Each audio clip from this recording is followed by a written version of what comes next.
new setup, new hair, makeup and earrings, and like an actual outfit that's not house clothes. New year, new me. Hi, my name is Yana. I'm a modern ajumma. It's the beginning of 2024. I am thinking of it's the time to it's time to think of intentions for the new year. And really, what does that mean? In the last video, which was so long, I have to keep rewatching my videos during the edit. So, I mean, that's the case for every video, right? So I just refuse to rewatch my old videos at this point, except for my vlogs, because my kid likes watching my vlogs, especially when he's in them. Anyway, this is all to say, after reflecting upon my reading year of 2023, I've found that I read a crap ton of library books. I really didn't make that much of a dent in my physical TBR, which, as you can see, is very substantial. So for 2024, I really want to be much more intentional, much more focused in my reading choices. I feel like last year I very much got sidetracked and swayed by a lot of new. I read a lot of new releases last year, like much more than I intended to. And I read a lot of books from the library because I would watch a lot of BookTube and I would hear about books that other booktubers read and they sounded amazing, and most of them were, so I'm not regretting that. However, I do need to start delving into all of this.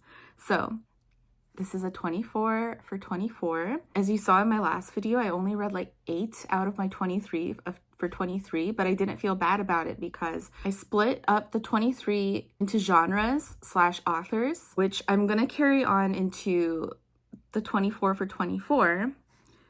Once again, I have my notes, but the way that I did this is I split up 4 quadrants of 6 genres, 6 categories.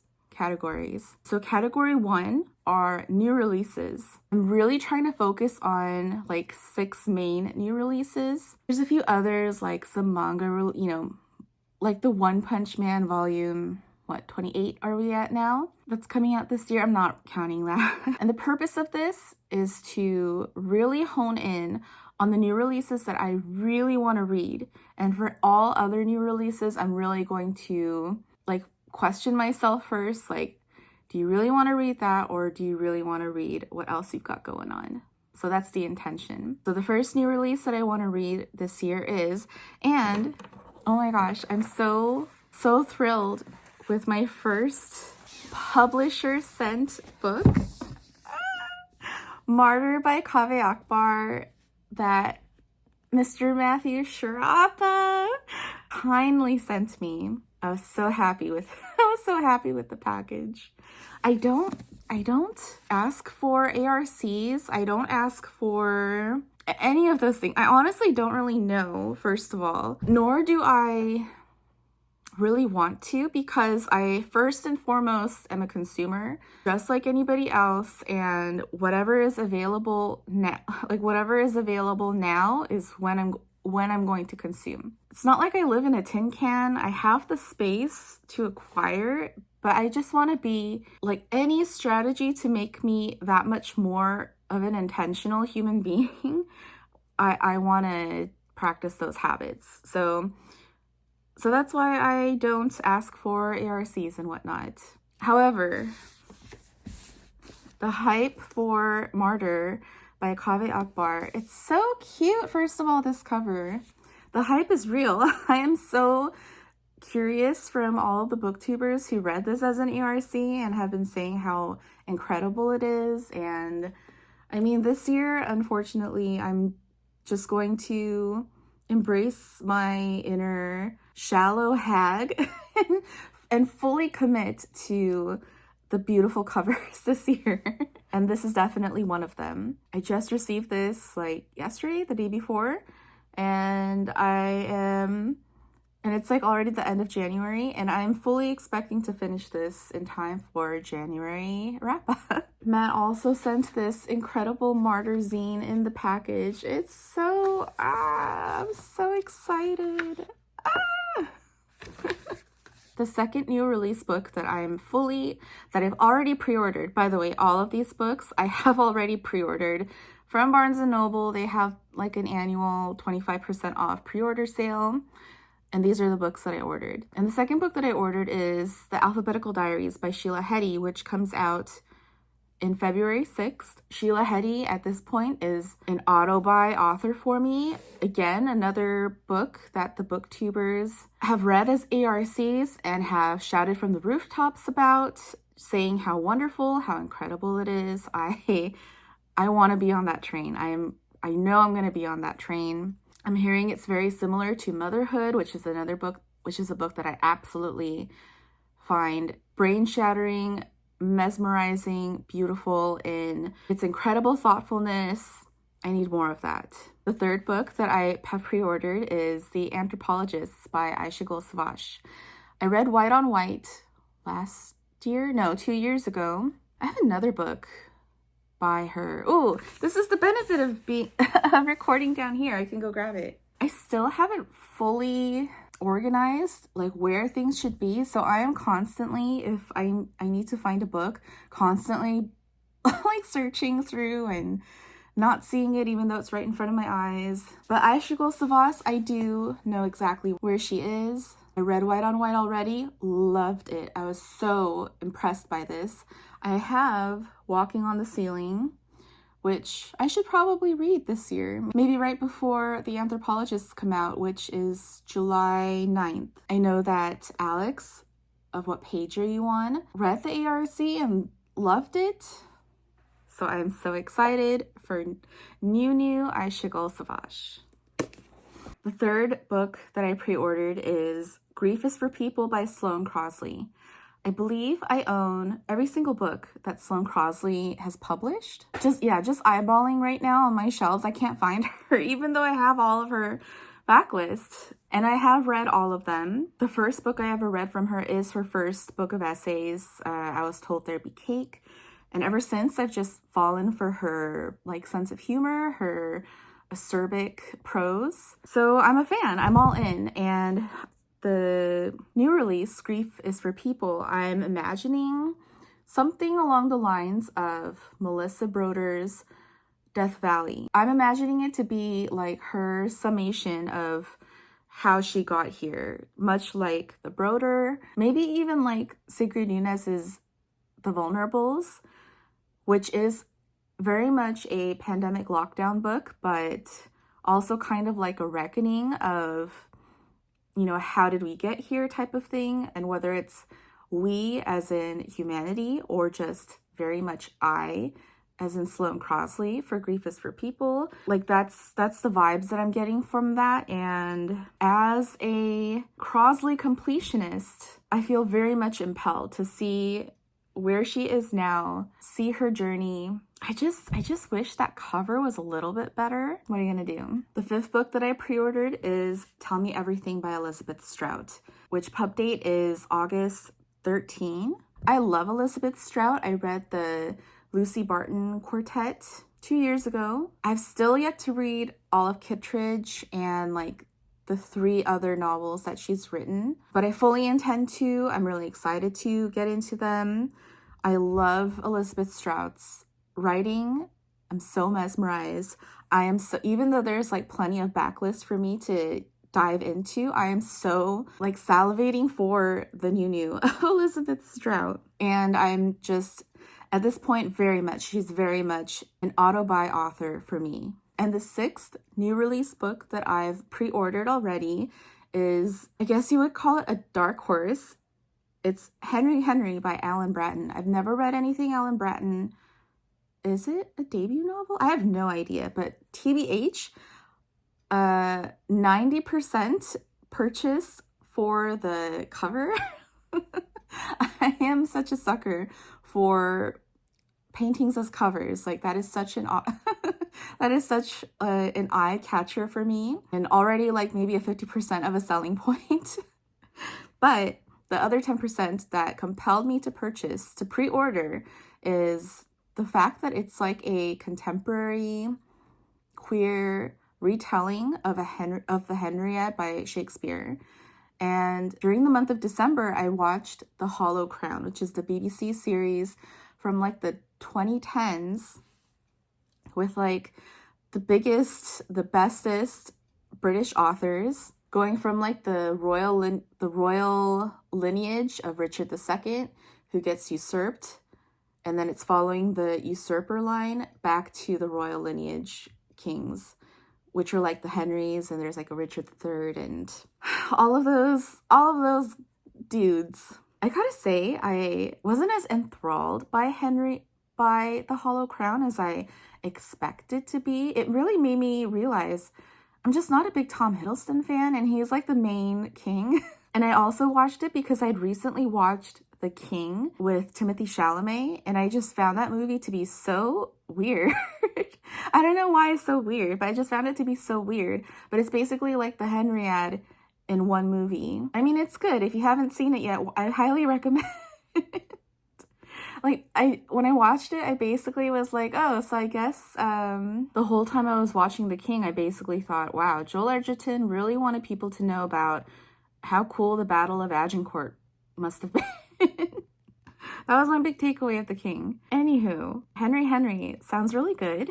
That is the extent of my like back knowledge of the Henriette, which I gotta say, I'm loving all of these like retellings, like the trend of the retellings in new releases right now. I'm all for it. Bring it on. I'll be first in line as your #1 consumer.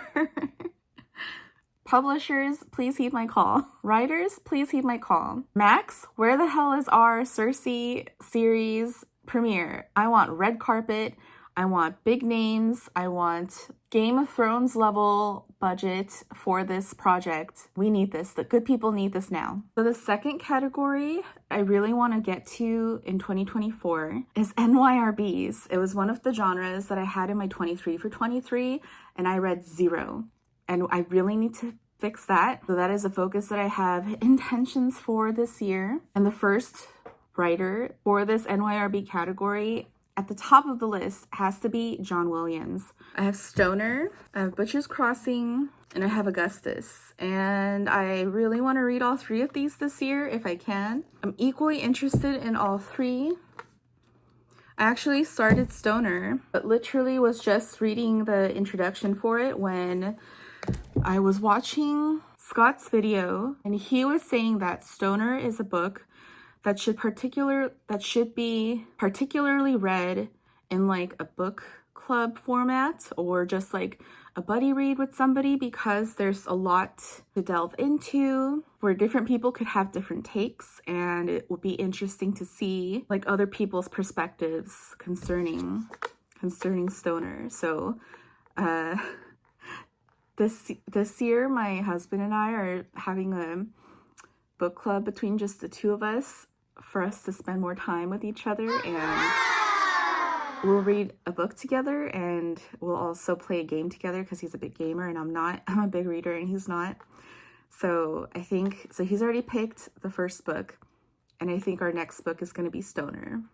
So that is my intentions for John Williams. The second author in the NYRB category that I really want to read this year is J.G. Farrell. I've been, not just me, I think a lot of us on BookTube have like, for some reason, gotten hyped up on The Troubles. Maybe it's because of the recent uptick of Irish writers, and we want to get into the context of it. But J.G. Farrell wrote Troubles, The Singapore Grip, and The Siege of Krishnapur, which I believe these 3 are a trilogy, I think. I want to say yes, but I just know that he is an Irish writer. These books are praised by apparently not enough people. I want to get into it and see for myself what the hype is about and see what Mr. Farrell has to say. I'm very intrigued. I honestly am equally curious and enticed to read J.G. Farrell this year as much as I am for John Williams. Even though for John Williams, like stoner has been on my list to read for the past 4 years already. The third author in the NYRB category that I really want to read is Kingsley Amis. I have Lucky Jim, Ending Up, The Green Man, The Old Devils, and The Alteration. I don't know why I have so many Kingsley Amises. Honestly, I probably just like saw that the bookstore that I bought these from had all of these Kingsley Amises, and I'm just such a completionist by nature that I am like, well, I'm gonna get to them if I like him.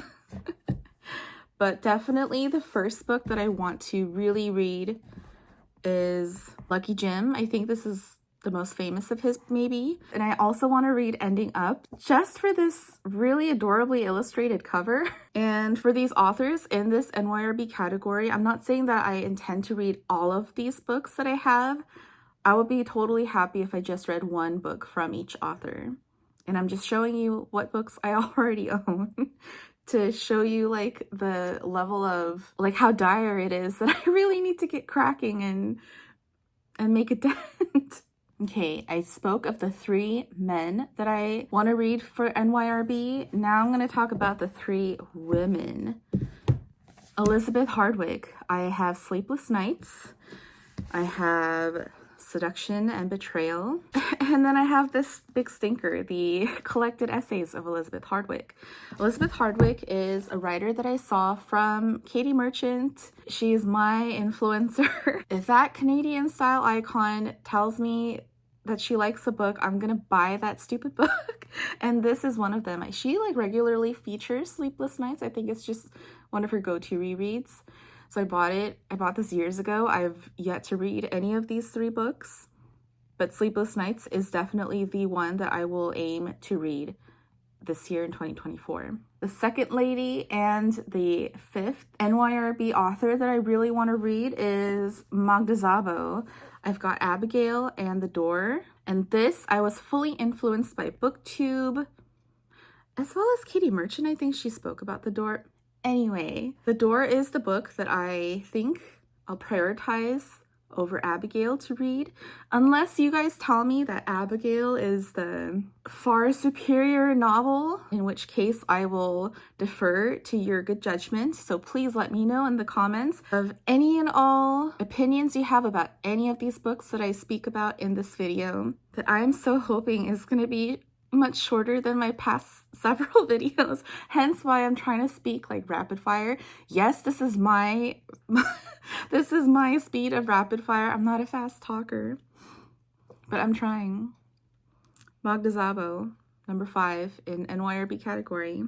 And last but not least, the final woman and the 6th author in the NYRB category is Eileen Chang. I have Love in a Fallen City, Naked Earth, and I also have this non-NYRB Half a Lifelong Romance, which I believe I was influenced by Claire of Claire Reads Books. Please come back, Claire, to BookTube regularly, or as much as you can with the time that you have. So I do want to read this year.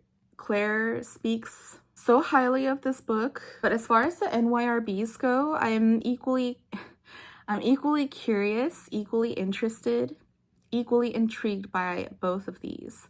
So if any of you have read either of these, please let me know which one I should prioritize. The third category that I really want to focus on in my 2024 reading are just authors, like 6 authors whose backlists I really want to make a dent into. Number 1 is Rachel Cusk. I believe I have all of her books right there. And I haven't read a single one. I do think that the set is gorgeous. I've heard so much on BookTube about Rachel Cusk's writing, especially the Outline trilogy, so I do think that will be what I prioritize. And then after that, I don't know, you tell me what non-Outline trilogy book of hers that I should also get into for this year. But I feel like it's time. I need to know what Rachel Cusk is all about, because as of today, I know not. And very similarly, number 2, It's Ali Smith. I have her seasonal quartet, I believe it's called. I haven't read any Ali Smith whatsoever. Because it is a quartet, that's what I'll prioritize. I'll try to read as much of it as possible this year. I believe the first one starts out with autumn, so I'm not going to read it during the season, like just because it's winter right now. I don't think I'll just start at winter. I'll read in order of publishing date. And yeah, I haven't read any Ali Smith. It's time. I should know what Ali Smith is all about. And number 3, Toni Morrison. I feel so shameful to have this much Toni Morrison. Can you see her stack? It's right behind, oh, I've forgotten his name already. Malaya? No, that's not right. But yeah, I haven't read a single Toni Morrison. This one I definitely need your help on because I've heard so many different opinions on how to read Toni Morrison. Like, should I read by publishing date? Should I prioritize some of her bigger books first? Like Beloved, I believe, is what I hear most people reading as their first Toni Morrison. And same with Toni Morrison, I'm not trying to aim to read all of her books that I own this year. I would be happy if I just read one of hers or like several of hers this year and go from there. But I will be starting that soon, like next month, or just in a matter of a few days. It will be Black History Month, February in the United States. So I definitely want to read a Morrison during the month of February. Let me know how I should tackle this venerated author. The 4th author that I want to get to in 2024 is Jeanette Winterson. I have Written on the Body, Oranges Are Not the Only Fruit, Sexing the Cherry, and most recently in my BNN haul, Night Side of the River, Ghost Stories. So I have 5 Jeanette Winterson books, have yet to read any of them. I do think I will prioritize probably Night Side of the River as well as Oranges Are Not the Only Fruit, because I think this is her most famous. However, I do know that a lot of booktubers like Ben from Benjamin Journal, Rebecca Eats Books, praise very highly Written on the Body. You let me know if I am accurate in my assessments, if you have any diverging opinions. Like, help me. The 5th writer that I really want to get to in 2024 is Natalia Ginzburg. I have Family Lexicon, Dry Heart, Happiness as Such, and The Little Virtues. I believe I've told Sophie from Bibliosophie that I would buddy read Natalia Ginzburg. I don't remember which one, but I'm obviously prioritizing that, as well as, I mean, it would be great if I did Family Lexicon to knock off another NYRB. However, I think the Dry Heart and maybe The Little Virtues are like her 2 most famous, her 2 most well-known books. Again, correct me if I'm wrong. Let me know like the Natalia Ginzburg, or if like I really need to read all 4 of these. They're not too thick. They're all pretty shorties. However, I have been finding that the slimmer the novel, the more dense and harder to read it can be, because it's just so jam-packed full of ideas that are incendiary that I'm just having to chew on for a while before I move on to the next like sentence, next paragraph. So I am looking at this stack, small as it may be, with trepidation. But also I just really like this cover. Maybe that's why I'm gravitating towards this more. My final author in this author's category is Edna O'Brien. I have The Country Girls, which I'm kind of confused by. Is it 1 book or is it a trilogy? Because it says 3 novels and an epilogue. So it remains to be seen, but either way, I'll read it. And The High Road. And I think if I had to pick one to prioritize, it'd probably be The Country Girls, because I'm hearing from the booktube that this is basically the Neapolitan quartet in Ireland, which, like, yes, please, with the cherry on top.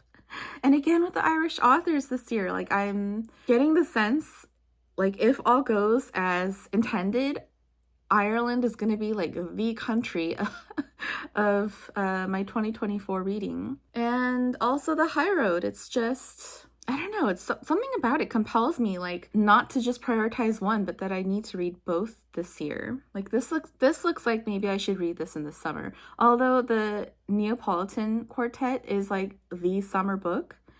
So I don't know, maybe these both will just be like summer books for me. And my final fourth category of my 2024 for 24 that I want to read this year, that I want to prioritize this year, strangely enough, is classics. I did read quite a few classics last year. I probably disliked more than I liked. However, that does not stop me. I'm really wanting to prioritize getting more into the classics that I never really got to when I was young, which is when I mostly read classics. Number one, this is like the one anomaly, but I have the Odyssey, the Emily Wilson translation, but I have it in audiobook, which is read by Claire Danes. I'm so excited to read that. I mean, first of all, I've never read the Odyssey like straight through. I've just read it in excerpts. And Emily Wilson, I am told, is the first woman to translate the Odyssey. And her translations are much more straightforward, less lyrical, but also with a more feminist lens. For example, like, instead of saying Odysseus came home to a bunch of prostitutes in his house and he slew them, as was his right, she doesn't, she'll say Odysseus came home to find his female slaves. Things like that. So I'm very intrigued. I'm really intrigued about the Claire Danes performance as well. Very excited for that one. The second classics that I am adamant to read this year, I'm so tired of saying that I'm going to read this and I don't, is Villette by Charlotte Bronte. I need to not let myself get distracted. I have this beautiful penguin cloth-bound edition. I mean, as God is my witness, this year I will read Villette. And this is the other, I'm sick of saying that I'm going to read this every year and not, but The Tenants of Wildfell Hall by Anne Bronte. Again, I have the penguin cloth bounds for the rest of these books, by the way. I know that both are bleak. I know that this is the Brontes we're talking about. Like, we're not in sunny parlor rooms a la Austen, which I must admit I was a bit distracted by in 2023. 2024, F it, Brontes all the way. Let's go dark. And as you're going to see with the rest of these books, we're going dark, baby. We're going to dive straight into the 19th century feminine melancholy, The Tenant of Wildfell Hall by Anne Bronte. The third classic that I am dead set to read this year. The fourth classic that I am dead set to read is David Copperfield by Charles Dickens.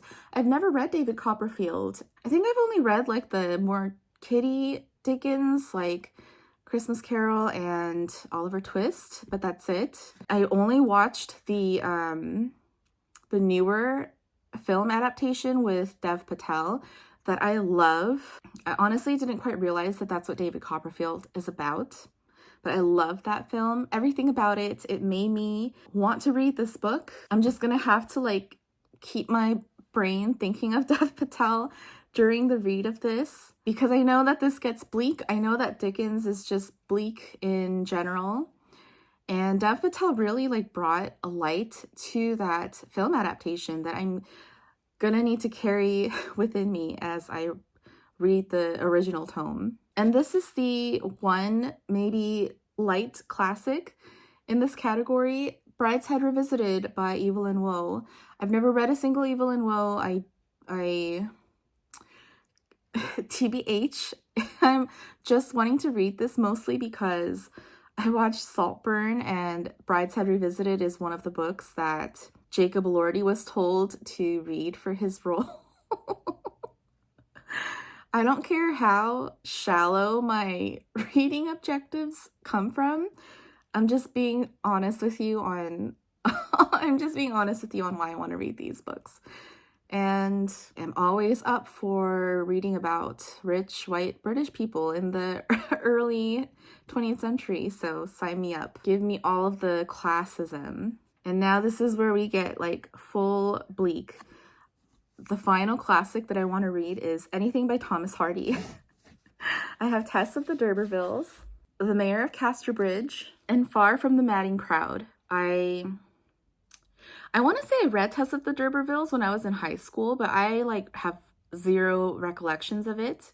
And I have never read Far from the Madding Crowd or The Mayor of Casterbridge. So fair to say, I'm just going to say that I like all three of these books. I'll be walking into relatively blind. I do know that Thomas Hardy as a writer is quite, shall we say, depressing, particularly for the women. So I'm definitely going to prioritize Tess, as I want to remember whatever it was that I read when I was young. And then I also want to get to like another Thomas Hardy this year. So whether that be Mayor of Casterbridge or Far from the Madding Crowd, please let me know which one might be better with Tess as a companion. So those are my 24 books that I want to prioritize in 2024. Please let me know any thoughts, any opinions, any suggestions that you have. It's always so fun watching these in the past couple months of BookTube, everybody's favorite books of 2023 and everyone's 2024 intentions, and seeing like the trajectory of where we came from last year and the direction that we want to go this year. That's always nice. I hope you enjoyed this video. I really hope this video is short. Thank you for watching. I'll see you again very soon for January wrap-ups. Bye!